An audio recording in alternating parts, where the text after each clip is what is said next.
small. I wasn't really that interested. And he was a former Army colonel. And I said, Chuck, I don't really want to get involved in politics right now. And he said, hey, just meet with them and just view it as an intelligence gathering operation. I'm like, okay, yes, sir. So I go, and I'm not that interested. I don't really prep for the interview. And the two guys represented the Koch brothers. Okay. Right? The dark secret Koch brothers, the billionaires and all that stuff. And they were two Midwestern guys, like super humble. One was from Nebraska. The other was from Kansas. And they're talking about this group called Americans for Prosperity. And they don't have a chapter in Iowa. They're looking for a guy to start it, launch it.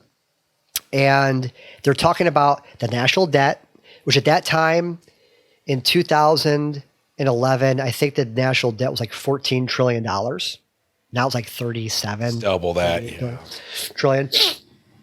And they're talking about like taxes and regulatory reform. And I went into the meeting thinking, I don't really want this job. And I left like, this might be my new mission. It might be. And sure enough, they offered me the job and I took it. And so like less than 6 months after being home from Afghanistan, I'm launching, this Americans for Prosperity chapter in Iowa and focusing on like keeping the gas tax low here in Iowa, property tax reform, reducing the national debt, all this stuff. But people kept on saying, well, hey, there's this group called Concerned Veterans for America. Like, you should get involved in that. I never wanted to touch it. I was kind of like, I don't want to be labeled a career vet. I want to be bigger than just a vet. I didn't want that to define me. So back then it was kind of like a prideful thing.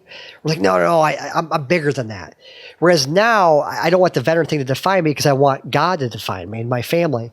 Now, like my life, I'm trying to focus on how can I help vets through passing this healthcare package that will allow a veteran who is willing to die for their country to provide them a choice in their healthcare. And if they want to go to the VA, great, go to the VA. But if they're not helping you, you should be able to go to Genesis or the University of Iowa healthcare system. And surprisingly, there's a lot of people that fight against that.